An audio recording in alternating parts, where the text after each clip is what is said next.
ومن يضلله فلا هادي له أشهد أن لا إله إلا الله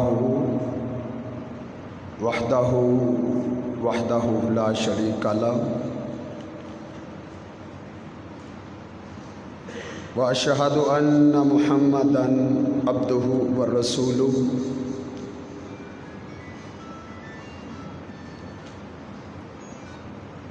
أما بعد فإن خير الحديث كتاب الله وخير الهدي هدي محمد صلى الله عليه وسلم وشر الأمور محدثاتها وكل محدثة بدعة وكل بدعة ضلالة وكل ضلالة في النار إن الله وملائكته يصلون على النبي يا أيها الذين آمنوا صلوا عليه وسلموا تسليما اللهم صل على محمد وعلى آله وأصحابه وسلم اعوذ باللہ السمیع العلیم من الشیطان الرجیم بسم اللہ الرحمن الرحیم ان الدین عند اللہ الاسلام قال اللہ تبارک و تعالی فی مقام آخر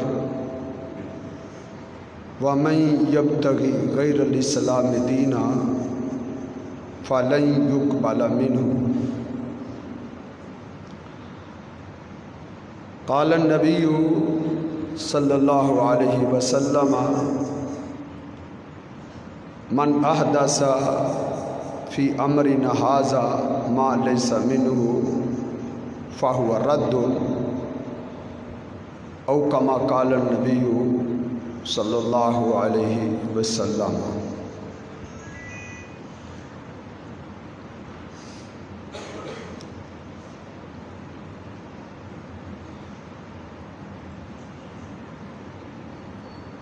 بارہ ربیع الاول کو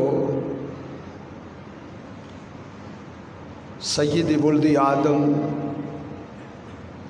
تاجدار انبیاء جناب محمد الرسول اللہ صلی اللہ علیہ وسلم سے محبت کا اظہار کیا جاتا ہے۔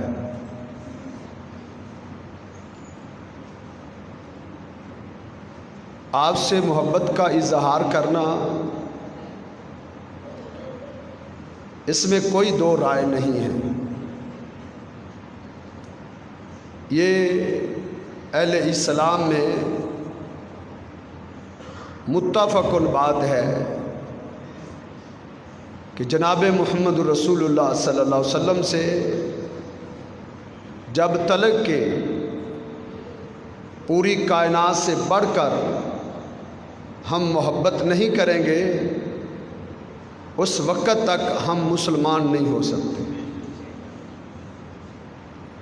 اس میں کوئی دو رائے نہیں۔ رسول اللہ صلی اللہ علیہ وسلم نے قسم اٹھا کے کہا تھا والذی نفس محمد بیدہ، مجھے اس ذات کی قسم جس کے ہاتھ میں محمد صلی اللہ علیہ وسلم کی جان ہے، لا یؤمن احدکم، تم میں سے کوئی انسان اس وقت تک ایمان والا نہیں ہو سکتا جب تلک کہ حتی اکون احب الیہ من والدہ و ولدہ والناس اجمعین، کہ میں محمد صلی اللہ علیہ وسلم اس کی اولاد سے بڑھ کر، اس کے والدین سے بڑھ کر، اس کے بہن بھائیوں سے بڑھ کر، پوری کائنات سے بڑھ کر میں محبوب نہیں ہو جاتا، اس وقت تک کوئی مومن نہیں ہو سکتا۔ اگر صرف محبت کا اظہار ہو، محبت کے جذبات ہوں، تو اس میں تو کوئی رائے نہیں ہے، کوئی دو رائے نہیں ہے۔ لیکن اس کے لیے کسی ایک دن کا خاص ہونا یہ اپنی ایجاد ہے۔ آقا علیہ الصلوۃ والسلام سے محبت پورے سال کے ہر دن میں ہونی چاہیے، ہر آن میں ہونی چاہیے۔ یہ نہیں کہ سال میں ایک دن آپ محبت منا لیں اور باقی پورا سال اللہ کے پیغمبر صلی اللہ علیہ وسلم کی نافرمانیوں اور بغاوتوں میں بسر کر دیں، اس کا نام محبت نہیں۔ تو 12 ربیع الاول کو جو محبت کا اظہار کیا جاتا ہے، اس میں اختلاف اور اس میں المیہ، صرف اختلاف اور اعتراض نہیں، اس میں المیہ یہ ہے کہ اللہ کے پیغمبر صلی اللہ علیہ وسلم کی یاد اور آپ کی محبت کو آڑ بنا کے گمراہ نظریات گھڑے جاتے ہیں اور ایسی خرافات اور ایسے اعمال ایجاد کیے جاتے ہیں کہ الامان والحفیظ اسلام اس کی اجازت نہیں دیتا کہ آپ جناب محمد رسول اللہ صلی اللہ علیہ وسلم کی محبت کو آڑ بنا کے، آقا علیہ الصلوۃ والسلام کی محبت کو ایک ذریعہ بنا کے اور ایک چھتری بنا کے آپ دین اسلام کا کھوار کریں اور اسلام کی عمارتوں کو اور اسلام کی جڑوں کو کھوکھلا کریں۔ اسلام اس کی اجازت نہیں دیتا۔ 12 ربیع الاول کو جو خرافات کی جاتی ہیں، اس میں ایک دین میں اضافہ ہے۔ اللہ کے پیغمبر صلی اللہ علیہ وسلم کی محبت کو آڑ بنا کے اس دین اسلام میں صرف زبر اور زیر کا بھی اضافہ نہیں کیا جا سکتا۔ نبی علیہ الصلوۃ والسلام جو دین دے کر گئے تھے، اس دین میں جو اضافہ ہے یہ محبت نہیں ہے، یہ اسلام دشمنی ہے۔ اللہ اس کی اجازت نہیں دیتے۔ اللہ رب العزت نے اعلان کیا ہے، ان الدین عند اللہ الاسلام، اللہ کے ہاں جو دین ہے جس کو اللہ قبول کرتے ہیں وہ صرف اور صرف اسلام ہے، اسلام۔ اور اسلام وہ اسلام ہے جو محمد رسول اللہ صلی اللہ علیہ وسلم کی زندگی میں آج سے 1400 سال پہلے مکمل ہو گیا تھا۔ اس کے بعد قیامت تک اس میں زبر زیر کا بھی اضافہ نہیں کیا جا سکتا، یہ اسلام ہے۔ اللہ رب العزت نے اپنے پیغمبر پر اسلام کو مکمل کیا، ساتھ اعلان فرما دیا، الیوم اکملت لکم دینکم، آج میں نے تم پر تمہارا دین مکمل کر دیا ہے، وَرَضِيتُ لَكُمُ الْإِسْلَامَ دِينًا، اور جس دین کو میں نے تمہارے لیے پسند کیا ہے وہ اسلام ہے، اسلام۔ وہ آج سے 1400 سال پہلے مکمل ہو گیا تھا۔ اس میں 2 عیدیں تھیں، 2۔ اس میں تیسری عید، عید المیلاد النبی کا نام و نشان بھی نہیں ہے۔ اس میں 12 ربیع الاول کو جلوس نہیں ہے۔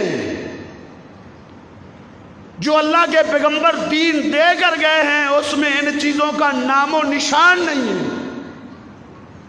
محبت کی آڑ میں اپنی طرف سے دین گھڑنا، اپنی طرف سے خرافات کو دین میں شامل کرنا، اس کا نام محبت نہیں۔ اللہ کے بندو، آپ کو غلط لائن دی گئی ہے۔ آپ کی رہنمائی غلط ہو رہی ہے، آپ کو غلط طریقے سے جو ہے وہ ڈیل کیا جا رہا ہے۔ دین اسلام میں اضافہ ایک حرف کا بھی نہیں کیا جا سکتا، ایک حرف کا بھی۔ امام مالک عالم مدینہ ہیں،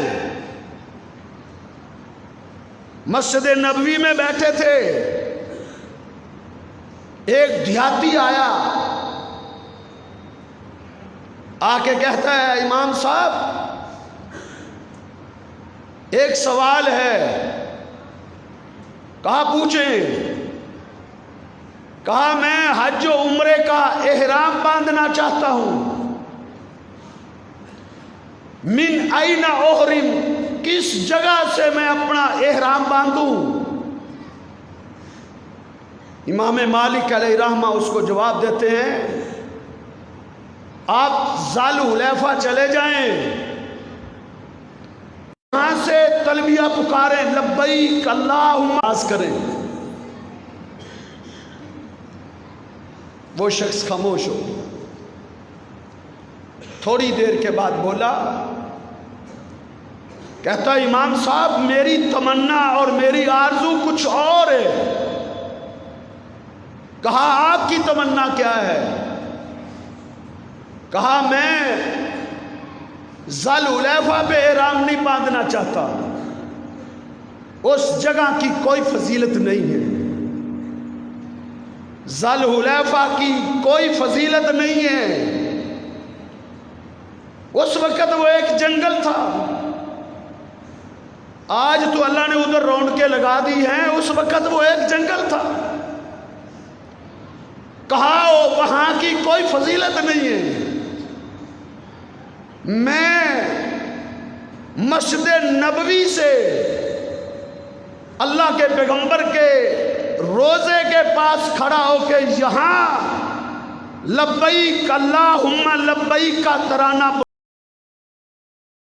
بلند کرنا چاہتا ہوں۔ یہ بڑی مقدس جگہ ہے، یہاں روزہ رسول بھی موجود ہے، یہ وہ عظیم جگہ ہے۔ اللہ کے پیغمبر نے اس جگہ کے بارے میں کہا تھا ما بین بیتی و منبری روضۃ من ریاض، میرے حجرے اور میرے منبر تک کی ساری جگہ جنت کے ٹکڑوں میں سے ایک ٹکڑا ہے۔ یہ جنت کا باغیچہ ہے، جنت کا باغیچہ۔ کہا امام صاحب میں تو یہاں سے احرام، روضۃ من ریاض الجنہ میں کھڑا ہو کے احرام باندھے گا، اپنی حج کا آغاز یہاں سے کرے گا نا، اللہ کے عذاب کا نشانہ بن جائے گا۔ وہ غصے میں آ گیا، کہتا امام صاحب ایو فتنہ، یہ کون سا فتنہ ہے؟ مسجد نبوی جہاں ایک نماز کی 1000 نماز کا اجر ہے، یہاں روضۃ الرسول موجود ہے، ریاض الجنہ موجود ہے، یہاں کون سا فتنہ ہے؟ امام مالک علیہ رحمہ اس کو فرماتے ہیں کہ سب سے بڑا فتنہ یہ ہے کہ تو اللہ کے پیغمبر صلی اللہ علیہ وسلم سے آگے بڑھنا چاہتا ہے۔ اللہ کے پیغمبر نے جو حج کیا تھا، آپ نے احرام ذل حلیفہ سے جا کے باندھا تھا، ذل حلیفہ سے۔ تو اللہ کے پیغمبر سے سبقت لے جانا چاہتا ہے، تو اللہ کے نبی سے آگے بڑھنا چاہتا ہے۔ پھر قرآن کی آیت پڑھتے ہیں، کہا قرآن نہیں پڑھا؟ سمیت اللہ، میں نے تو قرآن پڑھ رکھا ہے۔ فَلْيَحْذَرِ الَّذِينَ يُخَالِفُونَ عَنْ أَمْرِهِ أَن تُصِيبَهُمْ فِتْنَةٌ أَوْ يُصِيبَهُمْ عَذَابٌ أَلِيمٌ۔ اللہ فرماتے ہیں جو میرے پیغمبر کی سنت سے ہٹ جائے گا، میرے پیغمبر کے طریقے سے آگے بڑھے گا یا پیچھے ہٹے گا، وہ یا تو کسی فتنے میں مبتلا ہو جائے گا یا دردناک عذاب کا نشانہ بن جائے گا۔ محبت کا اظہار اس نے بھی کیا تھا، لیکن محبت کی آڑ میں دین نہیں بنایا جا سکتا، آپ کو دھوکہ دیا گیا ہے۔ محبت کی آڑ میں دین وضع نہیں کیا جا سکتا، دین میں ایک نقطے کے اضافے کی بھی اسلام نے اجازت نہیں دی۔ آؤ آگے بڑھو۔ ایک محب محمد رسول اللہ صلی اللہ علیہ وسلم کا سیدنا عبداللہ بن عمر رضی اللہ تعالیٰ عنہ، ان کے پاس ایک شخص بیٹھا تھا، اسے چھینک آئی۔ اب اسلام نے اس کا کیا طریقہ سکھلایا ہے، ہمارے پیغمبر کی کیا تعلیمات ہیں؟ جس کو چھینک آئے وہ صرف الحمدللہ کہے، صرف الحمدللہ۔ اس شخص نے چھینک کا جواب ایسے دیا، اس نے کہا الحمدللہ والصلاۃ والسلام علی رسول اللہ۔ اس نے اضافہ کر دیا، اللہ کی تعریف بھی کر دی، سونے پیغمبر پر درود و سلام بھی بھیج دیا۔ صحابی رسول آپ بیٹھے تھے، یہ اللہ کے پیغمبر صلی اللہ علیہ وسلم کے تربیت یافتہ تھے۔ جس کو چھینک آئی تھی وہ صحابی نہیں تھا، لیکن یہ صحابی تھے۔ اللہ کے پیغمبر صلی اللہ علیہ وسلم نے ان کو دین سکھلایا تھا،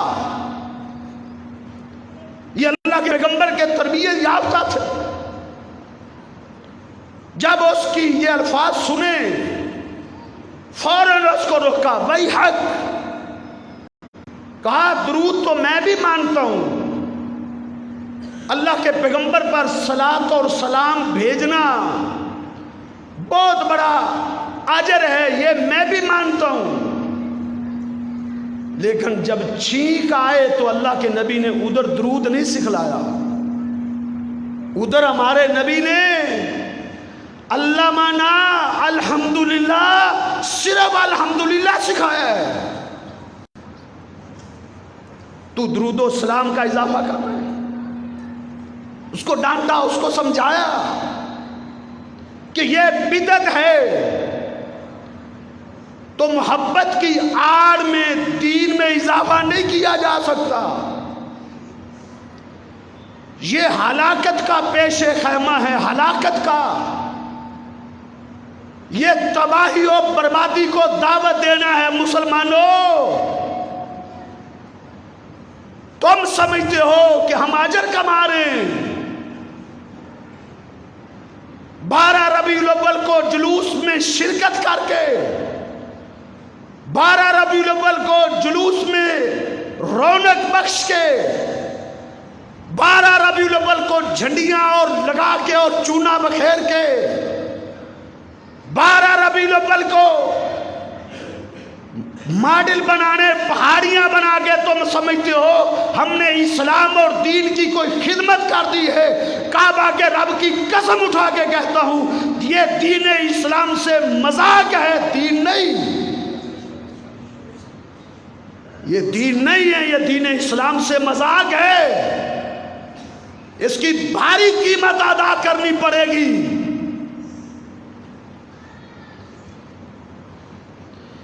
دنیا اور آخرت میں اس کا بھیانک عذاب ہے، بھیانک۔ دنیا میں اللہ جو عذاب دیتا ہے ایسے شخص کو جو اللہ کے پیغمبر کے دین میں کسی چیز کا اضافہ کرتا ہے، اللہ اس کو دنیا میں عذاب یہ دیتے ہیں، ان اللہ حجب التوبۃ عن صاحب بدعۃ، اللہ اس سے توبہ کی توفیق سلب کر لیتا ہے، اس کو توبہ کرنے کی توفیق نہیں ملتی۔ کیوں؟ وہ اس کو گناہ سمجھتا ہی نہیں۔ زانی توبہ کر سکتا ہے، شرابی توبہ کر سکتا ہے، ڈاکو توبہ کر سکتا ہے؟ میرے پیغمبر نے کہا تھا ان اللہ حجب التوبۃ عن صاحب بدعہ، بدعتی شخص کو توبہ کرنے کی توفیق نہیں ہوتی۔ میں آپ کے سامنے اس کی مثال پیش کرتا ہوں۔ سنن دارمی اٹھائیں، امام دارمی، یہ حدیث کی کتاب ہے، اس کی پہلی جلد میں ایک واقعہ لائے ہیں۔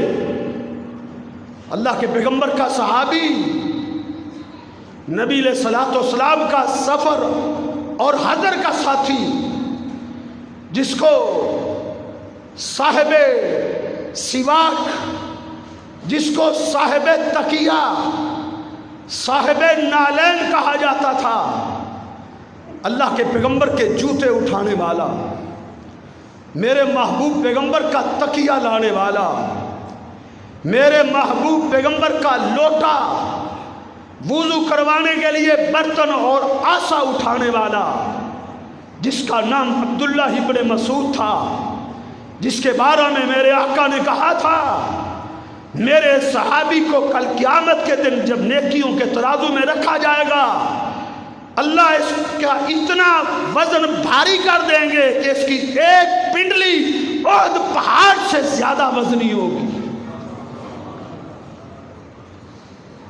اس کو کسی نے کہا، کوفے میں چلے گئے تھے، اللہ کے نبی نے، عمر بن خطاب نے اس کو کوفے میں بھیج دیا تھا، اہل کوفہ کو دین سکھلانے گئے تھے۔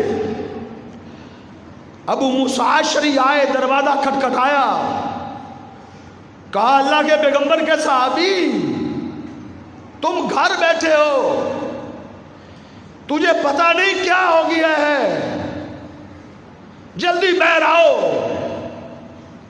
کہا کیا ہوا ہے؟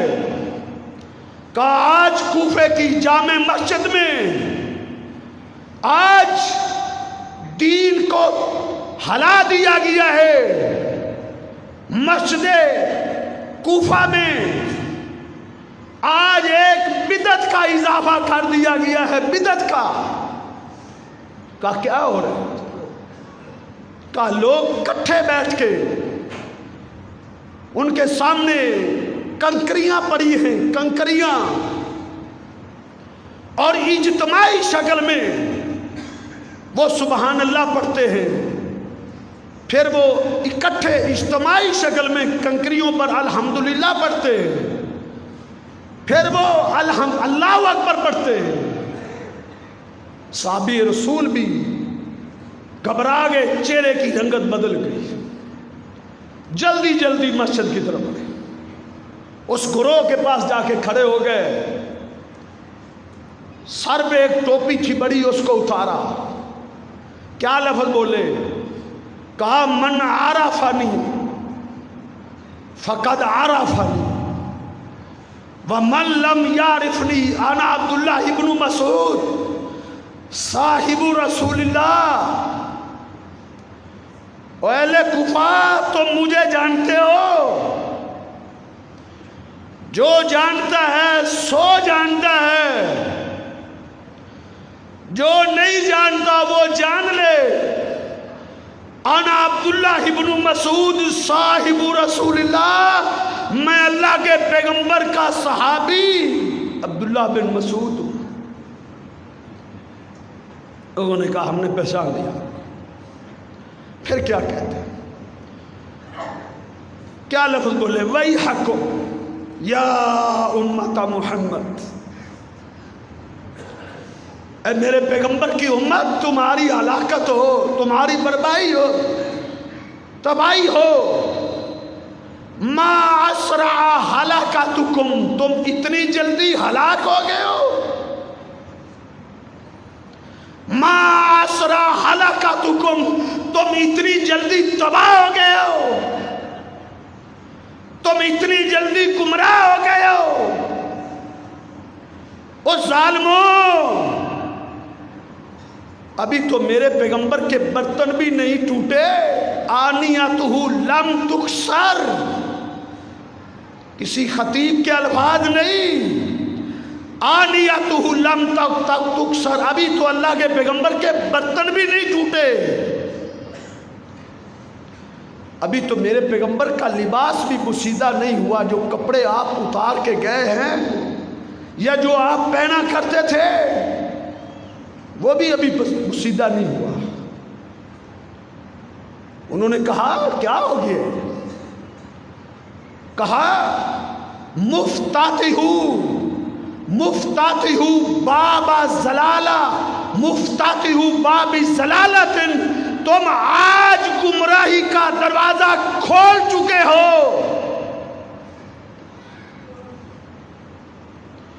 او وساوے والا کے باسیوں، گرد و نواح سے آنے والوں، اللہ کے پیغمبر کو چاہنے والوں، مجھے جواب دو۔ اللہ کے پیغمبر کے صحابی نے جن لوگوں کو کہا تم گمراہ ہو چکے ہو، جن کو لوگوں کو بولا تم گمراہی کا دروازہ کھول چکے ہو، انہوں نے کون سا دین نیا بنایا تھا؟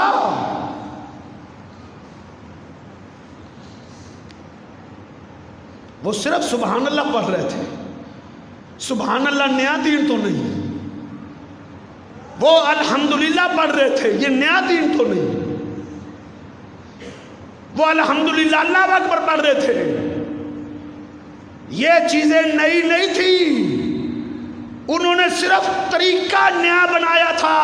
وہ طریقہ جو اللہ کے نبی نہیں دے گئے تھے، وہ طریقہ جو اللہ کے پیغمبر کے صحابہ کا نہیں تھا، انہوں نے ذکر کرنے کا وہ طریقہ ایجاد کر لیا تھا۔ صحابی نے کہا تم گمراہ ہو گئے ہو۔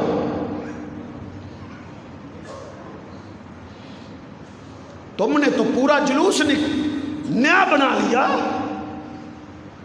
جو اسلام کی 13 صدیوں میں 1300 سال تک جس جلوس کا اسلام کی تاریخ میں نام و نشان نہیں تھا، وہ عاشقان رسول، تم نے تو دین اس انداز میں کھڑا ہے۔ تم کس چیز پہ تکیہ لگائے بیٹھے ہو؟ اللہ کے بندو، تمہارا دل دکھانا مقصد نہیں، آ جاؤ حقائق کی دنیا میں، آ جاؤ علم کی دنیا میں، آ جاؤ کتاب و سنت کو سینے سے لگاؤ۔ اللہ کے پیغمبر صلی اللہ علیہ وسلم جو دین دے کر گئے تھے، اس دین کو اپنے وجود پر نافذ کر لو۔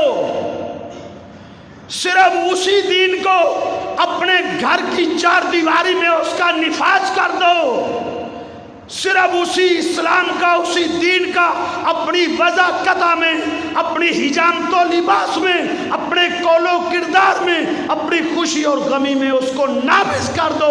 اللہ کی قسم اٹھا کے کہتا ہوں، جب حوض کوثر پہ جاؤ گے، میرا پیغمبر تمہارا استقبال کر رہا ہوگا۔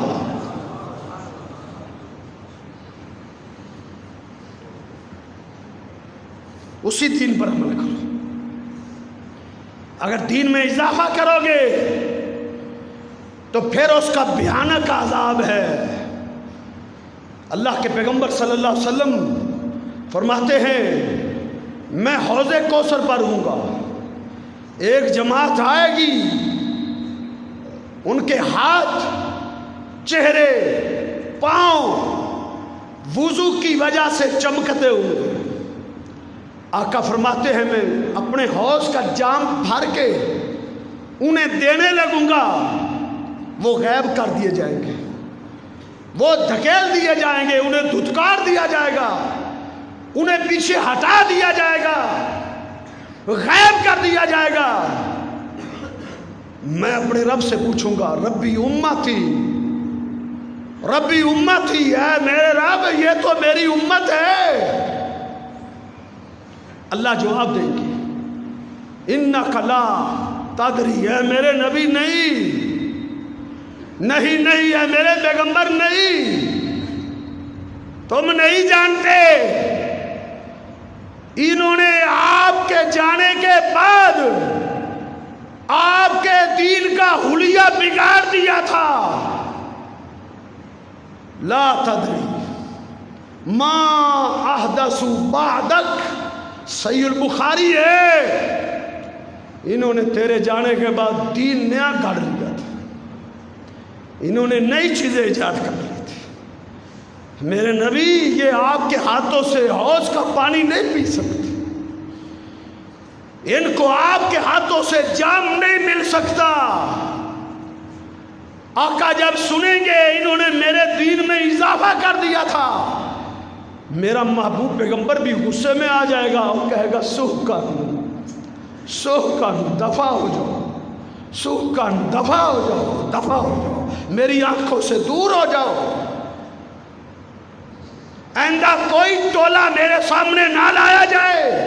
سحقاً لمن غیر بعدی دینا، جنہوں نے میرے بعد میرے دین کا حلیہ بگاڑ دیا تھا وہ دفع ہو جائیں، چلے جائیں۔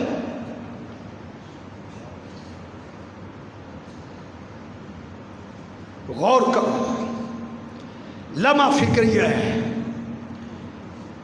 لمحہ فکریہ ہے۔ اللہ کے نبی جو دین دے کر گئے ہیں بس اس پر چلو، اس سے اضافہ مت کرو۔ صحیح البخاری اٹھا کے دیکھیں، اللہ کے پیغمبر صلی اللہ علیہ وسلم کے پاس ایک شخص آیا، نبی علیہ السلام نے اس کو دین سکھلایا، دین سیکھ کے واپس پلٹنے لگا تو اس کی زبان سے کیا نکلا؟ میں کہتا ہوں اللہ نے اس کی زبان سے نکلوایا۔ اس نے کیا کہا؟ اس نے کہا والذی بعثک بالحق، اے میرے پیغمبر میں اس ذات کی قسم اٹھا کے کہتا ہوں، بعثک بالحق، جس نے آپ کو حق دے کر بھیجا ہے،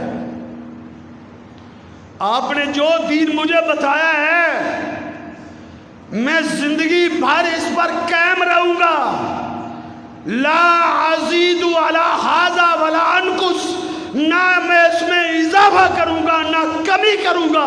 یہ جملہ کہا، اس نے اپنی اونٹنی کی مہار کو موڑا، چلتا بنا۔ نبی علیہ السلام اس کے جملے کو دیکھ کر حیران و ششدر، اپنے صحابہ کو دیکھتے فرمایا اے میرے ابو بکر، اے میرے عمر، اے میرے عثمان، علی، طلحہ، زبید، سعد، سعید، جنتی آدمی دیکھنا چاہتے ہو؟ من سرہ ان ینظر الی رجل من اہل الجنہ۔ اور میرے صحابہ اللہ کی زمین پر چلتے پھرتے کسی جنتی انسان کا چہرہ دیکھنا چاہتے ہو تو اس دیہاتی کو دیکھ لو، یہ جو مجھ سے دین سیکھ کے جا رہا ہے یہ جنتی انسان ہے۔ ابھی تو اس نے ایک نماز بھی نہیں پڑھی تھی، ابھی تو اس نے ایک روزہ بھی نہیں رکھا تھا، اللہ نے اس کے لیے آسمان سے جنت کی ضمانت کیوں اتار دی تھی؟ کبھی غور کیا ہے؟ سوچئے گا میرے بھائی، سوچئے گا، آسمان سے جبریل اس کے لیے جنت کا ٹکٹ کیوں لے کر آیا تھا؟ اس نے صرف یہ عزم کیا تھا زندگی بھر اس دین میں اضافہ نہیں کروں گا۔ ایک روایت کے الفاظ ہیں، یہی آدمی تھا یا اس طرح کا کوئی اور آدمی؟ تھوڑا دور آگے گیا، سواری سے گر گیا، گرا، گرتے ہی گردن ٹوٹ گئی، صحابہ بھاگے، نبی علیہ السلام پہنچے، نبی علیہ السلام نے فرمایا پیچھے ہٹ جاؤ، میرے صحابہ پیچھے ہٹ جاؤ۔ یہ جب اپنے گھر سے نکلا تھا تو یہ بھوکا تھا، جبریل نے بتایا ہے یہ پیاسا تھا۔ رأیت ملکین، میں دو فرشتوں کو دیکھ رہا ہوں، یدسان فی فیہ من اسمار الجنہ، اللہ نے ان کو بھیجا تھا، فرشتوں جاؤ میرا بندہ دنیا سے رخصت ہو رہا ہے، وہ دنیا چھوڑ رہا ہے، وہ بھوکا تھا، اس کی زندگی میں ہی تم اس کے منہ میں جنت کا پھل ڈال کیا۔ وَمَا آتَاكُمُ الرَّسُولُ فَخُذُوهُ، اللہ کے نبی نے جو دیا ہے بس اس کو لے لو۔ وَمَا نَهَاكُمْ عَنْهُ فَانْتَهُوا، اللہ کے نبی نے جس سے روکا ہے اس سے رک جاؤ۔ لَقَدْ كَانَ لَكُمْ فِي رَسُولِ اللَّهِ أُسْوَةٌ حَسَنَةٌ، اللہ کے پیغمبر کی زندگی، اللہ کے پیغمبر کا دین تمہارے لیے بہترین نمونہ ہے۔ اللہ کے نبی نے جو کیا ہے بس اسی پر اکتفا کرو، اس پر اضافہ مت کرو، اضافہ مت کرو۔ تو عبداللہ بن مسعود رضی اللہ تعالیٰ عنہ ان کو سمجھا رہے تھے، تو میں جو بات عرض کر رہا تھا، ان اللہ حجب التوبۃ عن صاحب بدعہ، بدعتی شخص کو اللہ توبہ کی توفیق نہیں دیتا۔ اس کی مثال صحابی رسول نے سمجھایا ان کو، اہل کوفہ کو۔ ایک دو بندے تھے جن کو سمجھ آئی تھی، ایک دو بندے تھے، سب کے سب مرتد ہو گئے تھے، حضرت علی کے خلاف جنگ کرنے کے لیے کھڑے ہو گئے تھے۔ یہ وہی لوگ خارجی تھے جو حضرت علی کے مقابلے میں جنگ کرنے کے لیے نکلے تھے، جو کوفے کی مسجد میں بدعت ایجاد کر رہے تھے، یہی لوگ تھے۔ یہ بھیانک عذاب ہیں قبر کی۔ میرے بھائیوں، 12 ربیع الاول کے تناظر میں، محبت کی آڑ میں دین بنا رہے ہو، دین بنا رہے ہو جس کا اسلام سے کوئی تعلق نہیں۔ جاؤ اٹھاؤ، ہماری نہیں تو اپنے اسلاف کی کتابیں اٹھا کے دیکھو۔ یہ میرے ہاتھ میں شیخ الاسلام ڈاکٹر طاہر القادری کی کتاب ہے، یہ اس کی کتاب ہے کہ میلاد النبی ائمہ محدثین کی نظر میں۔ اس کتاب میں ڈاکٹر صاحب نے لکھا ہے اس کے صفحہ نمبر 71 پر کہ 3 زمانوں میں، اللہ کے پیغمبر کا زمانہ، صحابہ کا زمانہ، تابعین کا زمانہ، ان 3 زمانوں میں میلاد النبی کی محفلیں نہیں تھی۔ تمہارے بڑوں نے لکھا ہے، تمہارے بڑوں نے۔ پھر اسی پہ بس نہیں، انہوں نے اور چیزیں بھی لکھی ہیں۔ اس کے صفحہ نمبر 185 اور 183 پہ کہتے ہیں، حافظ ابن حجر اسقلانی کا قول لکھتے ہیں کہ جشن میلاد اصلاً بدعت ہے۔ 3 صدی ہجری کے سلف صالحین میں سے کسی نے بھی جشن میلاد نہیں منایا، کسی ایک نے بھی نہیں منایا۔ یہ میرے ہاتھ میں یہ مفتی احمد یار خان نعیمی ہے، یہ گجرات کا ایک بہت بڑا مفتی گزرا ہے، یہ اس کی کتاب ہے جال حق۔ اس میں انہوں نے علامہ سخاوی کا ایک قول ذکر کیا ہے، اس کے صفحہ نمبر 243 پہ، قال السخاوی لم يفعلوا احد من القرون الثلاثہ انما حدث بعد۔ 3 زمانے کے لوگ، صحابہ، تابعین، تبع تابعین، 3 زمانوں کے لوگوں میں سے ایک بندہ بھی ایسا نہیں جو محفل میلاد کا قائل ہو یا فاعل ہو، ایک بھی ان میں سے ایسا نہیں تھا۔ یہ میرے پاس ان کا ایک زندہ عالم ہے، علامہ غلام رسول سعیدی، کراچی کا ہے۔ اس نے صحیح مسلم کی شرح لکھی ہے، 3 جلد ہے، اور اس کے صفحہ نمبر 179 پہ اس نے لکھا ہے کہ یہ بات بالکل درست ہے، بجائے کہ سلف صالحین، صحابہ، تابعین نے محافل میلاد منعقد نہیں کی. کہتے یہ بات بالکل بچا ہے. آگے اس کی وجہ لکھتا ہے, کہتا ہے اس کی وجہ کیا ہے؟ کہتا ہے ان کے محفل میلاد نہ کرنے کی ایک وجہ یہ ہے کہ وہ دن رات دین کے زیادہ عام کاموں میں مشغول رہتے تھے. جہاد کرنا, تبلیغ کرنا, وہ ان کاموں میں مشغول رہتے تھے, اس لیے انہوں نے نہیں کیا. او مانا نا تم نے, تمہارے بڑوں نے مانا. 3 زمانے صحابہ, تابعین, تبع تابعین, 3 دور, 400 سال تک اللہ کے نبی کے جانے کے 400 سال تک اس کا نام و نشان نہیں تھا. اس کا نام و نشان نہیں تھا.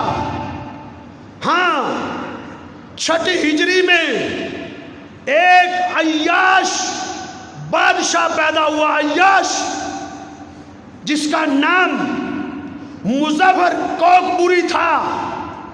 اس نے 7ویں ہجری میں عہد صحا اس کا یہ آغاز کیا. اس کا تذکرہ بھی یہ ڈاکٹر صاحب نے مانا ہے کہ اس کو ایجاد کرنے والوں میں سے مظفر الدین کوکبوری تھا. یہ عیاش حکمران تھا. شباب و کباب کی محفلیں لگتی, رقص ہوتا اس کی مجلسوں میں, اور یہ اس نے محفل میلاد کا آغاز کیا تھا 600 سال بعد. 600 سال بعد. اور جب ان کی حکومت ختم ہوگی, ساتھ ہی یہ سارے میلاد ختم ہو گئے تھے, سارے ختم ہو گئے تھے. پھر اس کا آغاز کیا گیا 1300 سال کے بعد. 1300 سال کے بعد 1300 سال کے بعد اس کا آغاز کیا گیا. اور یہ جو جلوس ہے, یہ انڈیا اور پاکستان میں سب سے پہلے اس کو کس نے ایجاد کیا تھا؟ ایک بہت بڑے عالم گزرے ہیں, علامہ عبدالحکیم شرف قادری. یہ مدرسہ جامعہ نظامیہ رضویہ لاہور کے شیخ الحدیث رہ چکے, فوت ہو گئے. انہوں نے ایک کتاب لکھی تذکرہ اکابر اہل سنت. اس کتاب میں انہوں نے اپنے اکابرین کا تذکرہ کیا ہے, ان کی خدمات کا ذکر کیا ہے. ان کی خدمات کا ذکر کرتے ہوئے انہوں نے اپنے ایک بزرگ محمد نور بخش توکلی کا ذکر کیا ہے اپنی اس کتاب کے صفحہ نمبر 559 پہ. ان کی خدمات لکھی ہیں. ان کی خدمات میں سے ایک خدمت یہ لکھی ہے, میں وہ عبارت آپ کو سناتا ہوں کہ آپ ہی کی مسائے جمیلہ سے متحدہ ہند و پاک میں 12 وفات کی بجائے, پہلے 12 وفات تھا, پہلے 12 وفات منائی جاتی تھی. بزرگ بھی جانتے ہیں 12 وفات کے نام پہ چندہ مانگا جاتا تھا. یہ سب نے دیکھا ہوا ہے. لیکن میں تیرے گھر کی تو گواہی دینا چاہتا ہوں, میں تیری بات کرنا چاہتا ہوں, تیری محفل کو سنوارتا ہوں, تیری محفل کو سنوارتا ہوں. چراغ میرا ہے, محفل ان کی, انہی کے مطلب کی کہہ رہا ہوں. زبان میری ہے, بات ان کی, تمہاری بات کرتا ہوں. انہوں نے کہا پہلے 12 وفات منائی جاتی تھی. 12 وفات. کہتے ہیں محمد نور بخش توکلی ہمارے اس بزرگ کی خدمات میں سے ایک یہ خدمت تھی, انہوں نے بھرپور کوشش کر کے انگریز سے یہ اجازت نامہ لیا کہ 12 وفات کی بجائے عید میلاد کے نام پر تعطیل ہونا قرار پائی. تعطیل, چھٹی. پہلے انگریز چھٹی دیتا تھا 12 وفات کے نام پہ. انہوں نے انگریز کو درخواست لکھی کہ 12 وفات پہ ہم خوشی نہیں منا سکتے, ہمارے اس کا نام بدل کے 12 عید میلاد رکھا جائے۔ انگریز نے اس درخواست کو قبول کر کے اس کو 12 عید میلاد بنایا۔ یہ آغاز ہے، یہ موجد ہے، اس سے پہلے عید میلاد کا لفظ نہیں کو دکھا سکتا۔ جاؤ اب ہماری نہیں، حدیث کی کتابیں ہم کہتے ہیں رہنے دو، وہ تو تمہارے مقدر میں نہیں ہے نا۔ جاؤ تم اپنی کتابیں اٹھاؤ، جاؤ ہدایہ اٹھاؤ، جاؤ قدوری اٹھاؤ، کنز الدقائق اٹھاؤ، اپنے اکابرین کی فقہ حنفیہ کی لکھی کتابیں اٹھاؤ، جاؤ کسی کتاب میں عید میلاد کا لفظ دکھا دو، لفظ، ہم تمہیں منہ مانگا انعام دیں گے۔ جاؤ اپنے بڑوں کی کتابوں میں، فقہ حنفیہ کی کتابوں میں کوئی باب ہی دکھا دو کہ عید میلاد کا لفظ موجود ہے۔ جس کا وجود ہے، جس کا ایک لفظ نام بھی ثابت نہیں ہے، اس پر آپ نے ایک مذہب کھڑا کر لیا، اس کو بنیاد بنا کے آپ نے دین اسلام کا مذاق اڑایا ہے، اللہ کی قسم مذاق اڑایا ہے۔ یہ اللہ کے پیغمبر کی محبت ہے؟ پہاڑیاں بنانا، گندی گلیوں میں بیت اللہ کے ماڈل بنانا، گندی غلیظ ترین گلیوں میں مسجد نبوی کا ماڈل بنانا، او عاشقان رسول مجھے بھی سمجھاؤ،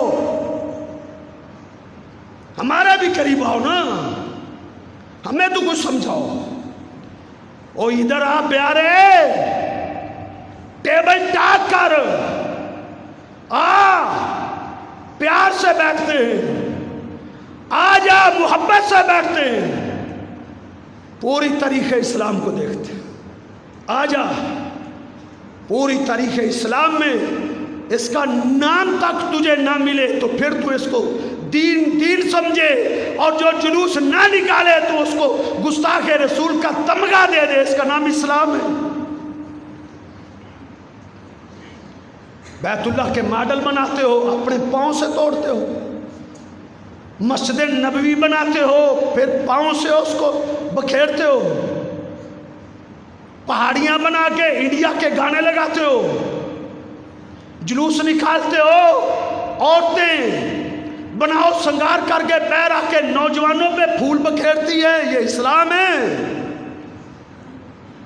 رقص و سرور کی محفلیں لگتی ہیں، یہ اسلام ہے؟ میرا نبی آلات موسیقی توڑنے آیا تھا، میرا پیغمبر عورتوں کو گھر میں رہنے کی تعلیم دینے آیا تھا، میرا پیغمبر شاعر اسلام کا ادب و احترام سکھلانے آیا تھا۔ تم نے میرے نبی کا نام لے کر میرے نبی کی پیدائش کا دن کہہ کے تم نے شریعت سے مذاق اڑایا۔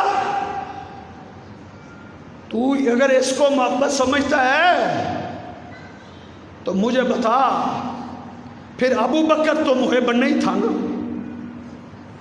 تو نے آج اس کو محبت کا نام دے کر تانا دیا، تجھے نہ پتا چلا کہ تو کس کو تانا دے رہے، تو نے تانا دیا کہ نثار تیری چہل پر ہزاروں عیدیں قربان سوائے ابلیس میں، سوائے ابلیس کے جہاں میں سبھی تو خوشیاں منا رہے ہیں، تم نے چوٹ ہم پر کی، لیکن تجھے نہیں پتا لگا کہ یہ چوٹ کس کس پر رکھی۔ تو نے کہا 12 ربیع الاول کو ابلیس خوشی نہیں مناتا، باقی سب خوشی مناتے ہیں۔ یہ تو نے شعر بنایا، یہ تو نے سوچ دی، یہ تجھے نظریہ دیا گیا ہے، یہ تیری ذہن سازی کی گئی ہے۔ ابو بکر صدیق نے 12 ربیع الاول کو خوشی منائی تھی، عمر بن خطاب نے 12 ربیع الاول کو خوشی منائی تھی، سیدنا عثمان غنی نے 12 ربیع الاول کو خوشی منائی تھی، علی المرتضیٰ رضی اللہ تعالیٰ عنہ نے 12 ربیع الاول کو خوشی منائی تھی. کیا حسن و حسین نے اپنے نانا کی خوشی منائی تھی؟ کیا سیدہ فاطمہ الزہرا نے 12 ربیع الاول کو خوشی منائی تھی؟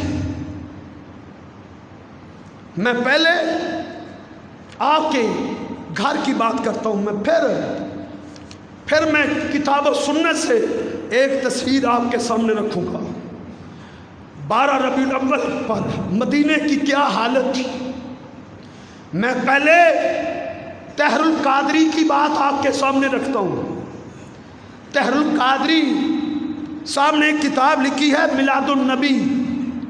600 صفحات پہ یہ کتاب ہے. اس کے صفحہ نمبر 454 پہ 454 پہ اس نے ایک عبارت لکھی ہے. میں چاہتا ہوں یہ عبارت ہو بہو ساری میں تمہیں سنا دوں.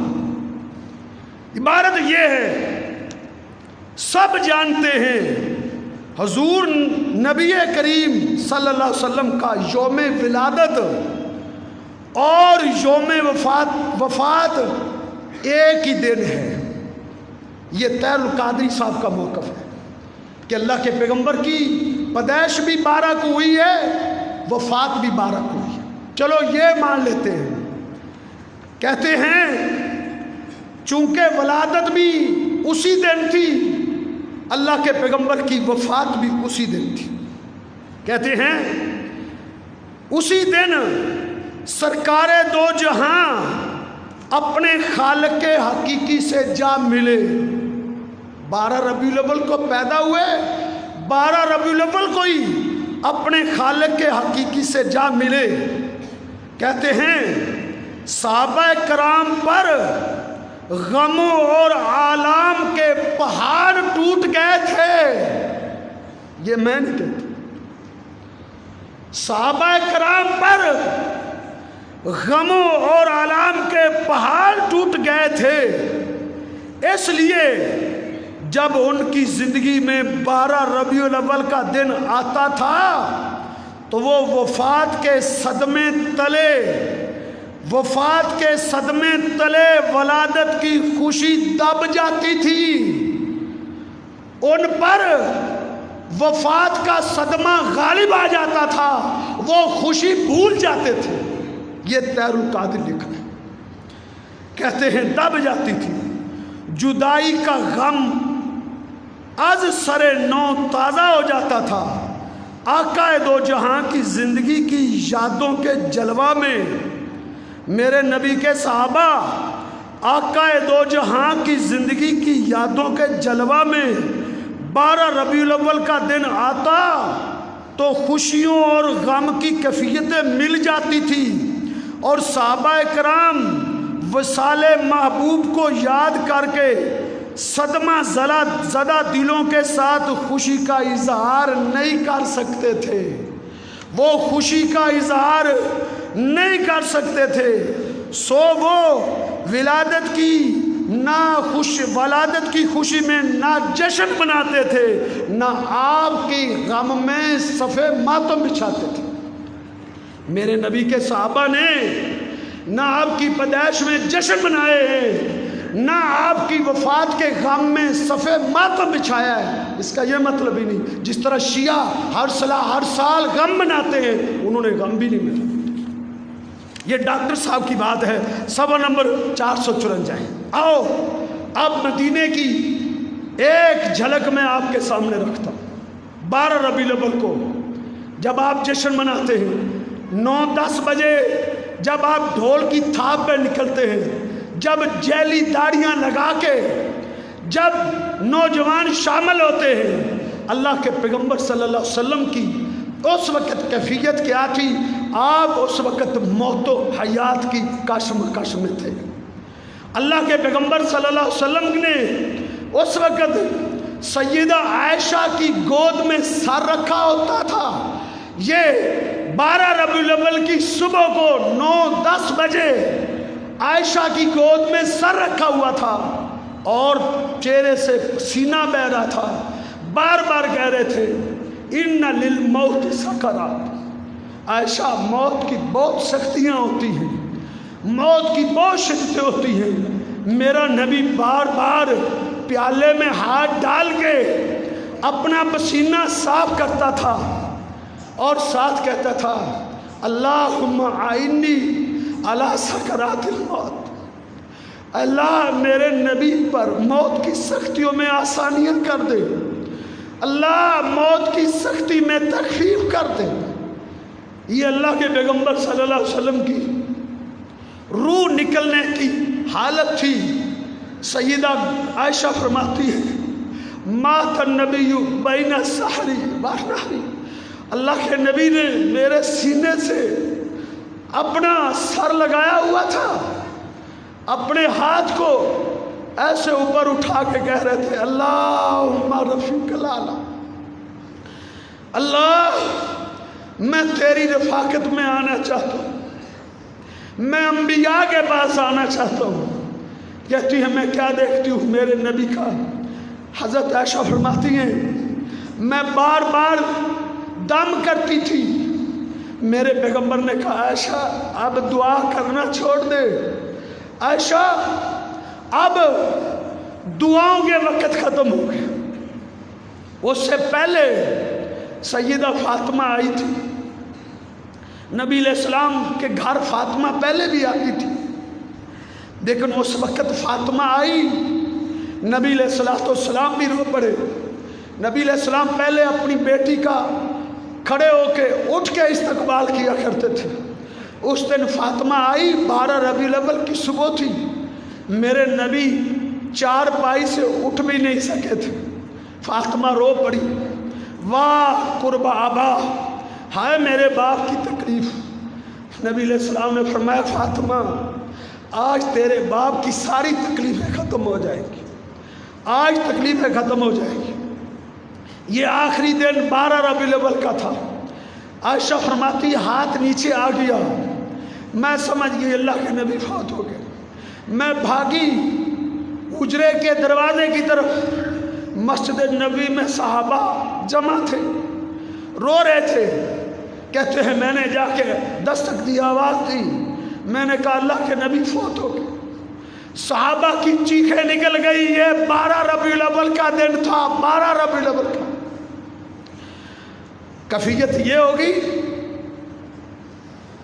کہ صحابہ نے جب یہ خبر سنی، کئی صحابہ تو اپنے حواس کھو بیٹھے تھے، حواس۔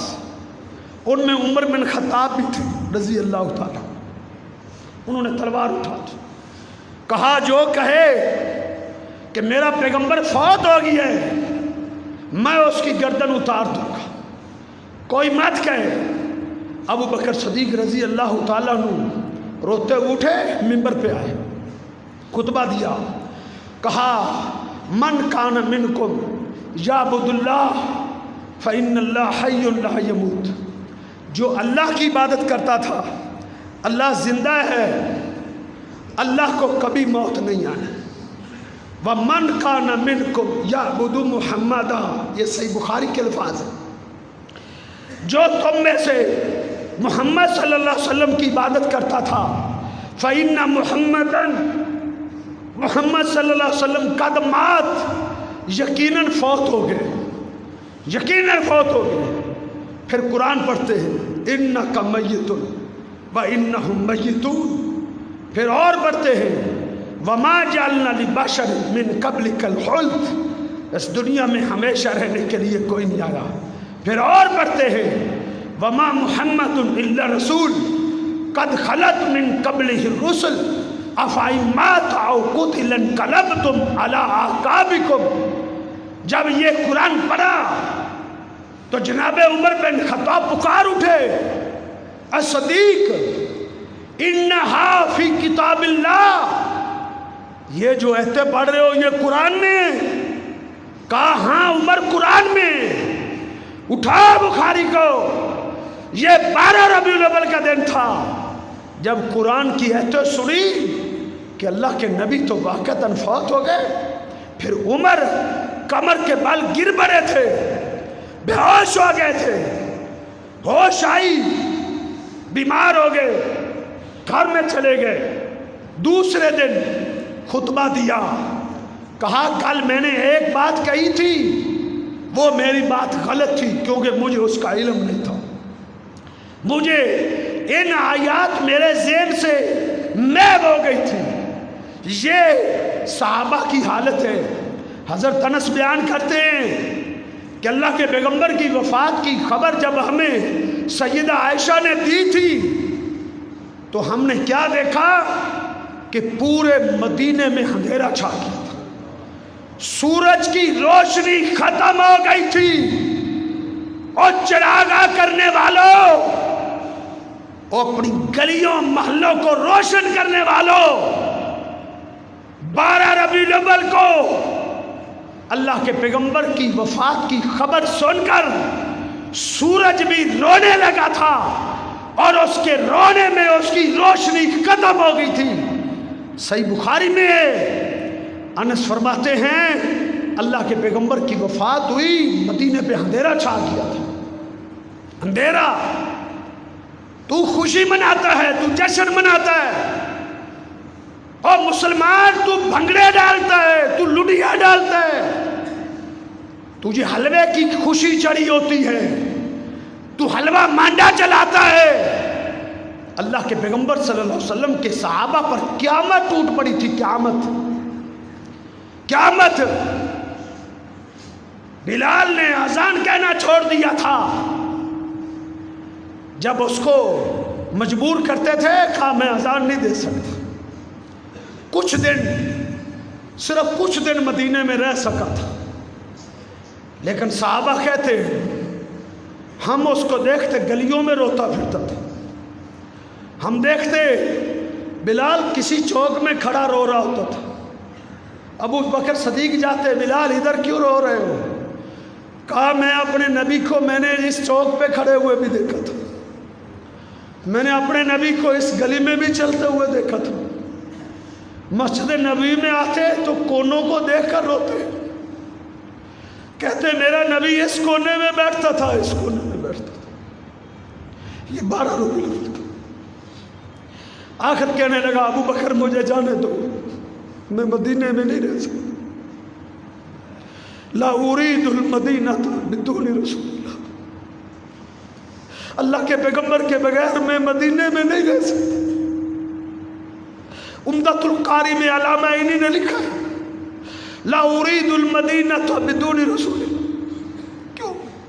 ولا اتحمل مقام النبی خالیہ، میں اپنے نبی کو جدھر جدھر دیکھتا تھا وہ ساری جگہ مجھے خالی نظر آتی ہے، یہ جگہ مجھے برداشت نہیں ہوتی، ابو بکر مجھے جانے دو۔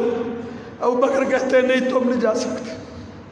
کہا اچھا ابو بکر تم نے امیہ کی غلامی سے 1 کلو سونا دے کے تم نے مجھے آزاد کروایا تھا، ابو بکر تو نے مجھے آزاد کیا تھا یا اپنا غلام بنایا تھا؟ ابو بکر ڈھائی مار کے رونے لگے، میں نے تجھے اپنے رب کی رضا کے لیے آزاد کیا تھا۔ کہ آزاد بندے مرضیوں کے مالک ہوتے، میں جدھر مرضی جاؤں۔ کہا ٹھیک، چلے گئے تھے ملک شام میں، چلے 6 مہینے بعد ایک دن خواب میں اللہ کے نبی صلی اللہ علیہ وسلم سے ملاقات،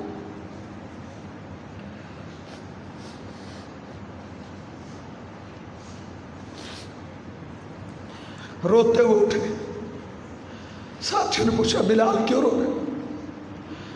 کہا اللہ کے نبی سے خواب میں ملاقات ہوئی، میرا نبی کہہ رہا ہے بلال تو نے میرا مدینہ بھی چھوڑ دیا۔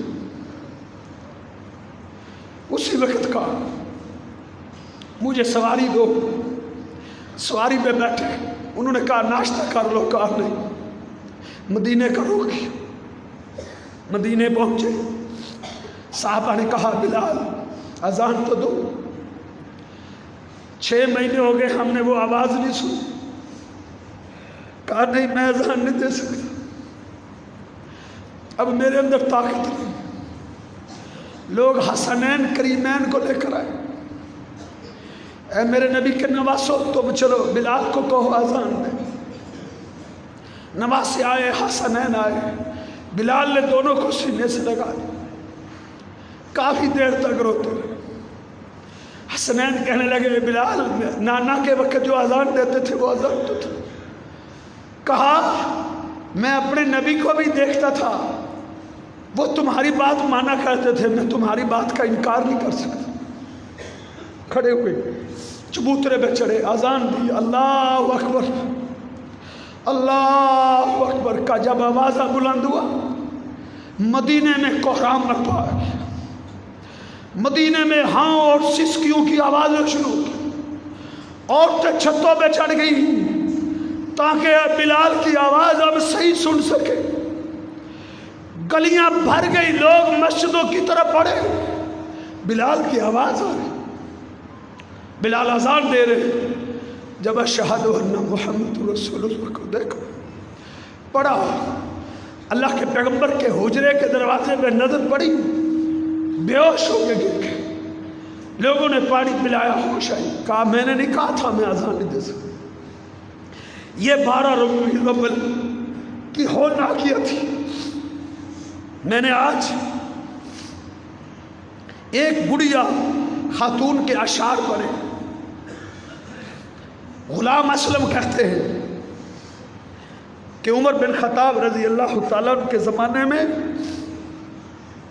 میں جناب عمر کے ساتھ مدینے کی گلیوں میں ہم چکر لگاتے تھے، ہم پہرا دیتے تھے، کہتے آدھی رات کا وقت تھا، ایک بڑھیا خاتون کے گھر کی دیوار کے ساتھ جناب عمر ٹیگ لگائے آسے کے سہارے پہ سستا رہے تھے، اس گھر سے اشعار پڑھنے کی آواز آئی۔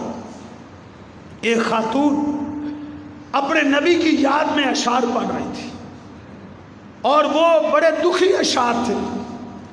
اس کا آخری شعر کا مفہوم یہ ہے، حل تجعمنی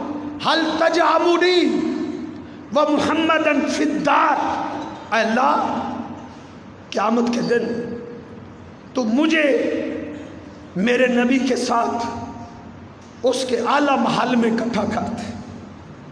یہ شعر پڑھ رہی تھی، رو رہی تھی کہ جب عمر نے یہ شعر سنا تو اس وقت پھر غش کھا کے پھر گر گیا، ہوش میں آئے تو بڑی دیر روتے، پھر دروازہ کھٹکھٹایا، بڑھیا نے پوچھا کون؟ کہا میں عمر، کہا اس وقت؟ کہا دروازہ کھولو، دروازہ کھولا اس نے، کہا مجھے وہ شعر تو سناؤ جو تو شعر پڑھ رہی تھی۔ اس نے شعر سنائے، عمر روتے رہے، شعر سنتے رہے، عمر روتے رہے۔ جب اس نے آخری شعر پڑھا تو کہا اللہ کے لیے اے بڑھیا اس شعر میں مجھے بھی شامل کرو کہ قیامت کے دن اللہ مجھے، میرے نبی کو اور عمر کو بھی ایک گھر میں اکٹھا کر دی۔ اس خاتون نے شعر میں عمر بن خطاب کو بھی اکٹھا کر دی۔ میں حیران ہوا یہ خاتون کون ہو سکتی ہے؟ میں نے اس کا ترجمہ ڈھونڈا تو میں نے تلاش کیا، یہ بڑھیا خاتون وہ تھی، وہ خاتون کہ ایک دفعہ مدینے میں صرف افواہ پھیل گئی تھی کہ احد کے میدان میں اللہ کے پیغمبر صلی اللہ علیہ وسلم شہید کر دیے گئے۔ یہ خاتون بے ساختہ احد کے میدان کی طرف بڑھ رہی ہے اور راستے میں پوچھتی جا رہی ہے اللہ کے نبی کا کیا حال ہے۔ اس کو راستے میں پیغام ملتا ہے تیرا خامد شہید ہو گیا۔ وہ کہتی میں خامد نہیں، میں پوچھنے آ رہی، مجھے اللہ کے نبی کا بتاؤ۔ آگے بڑھتی ہے، اسے کہا گیا تیرا بھائی بھی شہید ہو گیا، کہا مجھے میرے نبی کا بتاؤ۔ آگے بڑھی، کہا تیرا بیٹا بھی شہید ہو گیا، کہا میرے نبی کا بتاؤ، کہا وہ صحیح ہے، کہا مجھے دکھاؤ۔ اللہ کے نبی صلی اللہ علیہ وسلم کو اس کو دکھلائے گئے۔ جب اللہ کے نبی کو دیکھتی ہے تو پھر اس نے کیا جملہ بولا؟ محدثین نے حدیث کی کتابوں میں لکھا، اس نے کہا کل مصیبت بعدک جلل، اے میرے پیغمبر آپ زندہ ہیں، باپ شہید ہو گیا، بیٹا شہید ہو گیا، خامد سر کا تاج چلا گیا، کل مصیبت بعد کا جلل، آپ زندہ ہیں کوئی پرواہ نہیں، ساری مصیبتیں ختم ہو گئی۔ یہ محبت تھی ان کی۔ کیا یہ خاتون 12 ربیع الاول کو جلوس نکال سکتی تھی؟ اور نوجوانوں، کہ یہ خاتون مکان کی چھت میں چڑھ کے اوباش نوجوان گنڈوں کے پر پھول بکھیر سکتی تھی؟ قطعاً ایسا نہیں ہو سکتا۔ 12 ربیع الاول کے دن مدینے میں قیامت برپا تھی، اس کا پورا نقشہ میں نہیں کھینچ سکتا، لیکن میں آپ کو دعوت فکر دیتا ہوں میرے بھائی، تعصب کی عینت کو اتار کے تو نے تنہائی میں بیٹھ کے غور کرنے، سوچنا ہے۔ میں آپ کو دعوت فکر دیتا ہوں، اللہ کے نبی نے 23 سالہ زندگی میں جلوس نہیں نکالا ایک مرتبہ بھی، ابو بکر صدیق نے نہیں نکالا، عمر نے نہیں نکالا، عثمان و علی نے نہیں نکالا، اور جناب حسن و حسین نے نہیں نکالا، امیر معاویہ نے نہیں نکالا، کسی صحابی نے نہیں نکالا، تابعی نے، چاروں اماموں نے نہیں نکالا، عبد القادر جیلانی نے جلوس نہیں نکالا، بابا فرید نے جلوس نہیں نکالا، وہ لاہور والی سرکار نے 12 ربیع الاول کو جلوس نہیں نکالا، کسی کتب نے جلوس نہیں نکالا۔ تجھے یہ کیسے نظر آ گیا یہ دین ہے؟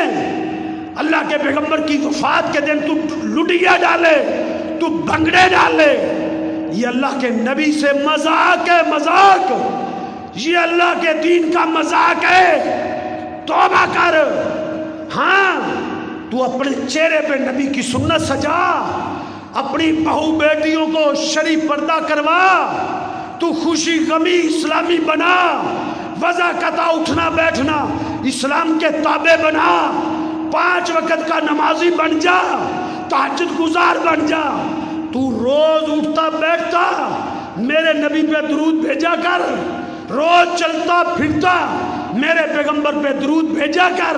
اس کا نام محبت ہے، اس کا نام پیار ہے، اس کا نام اسلام ہے، اس کا نام دین ہے۔ اللہ سے دعا ہے اللہ ہمیں جب تک زندہ رکھے، اللہ صحیح دین پر زندہ رکھے، موت آئے تو صحیح دین پر موت آئے۔ آئندہ اگلے جمعے انشاءاللہ میں مزید وضاحت کروں گا، اور مقصد آمد رسول، اللہ کے پیغمبر کی آمد کا مقصد کیا تھا، اللہ کے نبی کیا کرنے آئے تھے، اللہ کے نبی نے آ کے کیا کیا تھا، اللہ نے آپ کی ڈیوٹی کیا لگائی تھی، اللہ کے نبی صلی اللہ علیہ وسلم نے کیا خدمات پیش کی تھی، امت کو کیا کرنے کا حکم دیا تھا۔ انشاءاللہ ہم یہ چیزیں آئندہ جمعے میں انشاءاللہ دیکھیں گے۔ اللہ سے دعا ہے اللہ ہمیں آقا کی سچی محبت عطا فرمائے، اور سچی محبت میں اللہ ہمیں زندہ رکھے۔ قولی ھذا استغفر اللہ لی و لکم ولسائر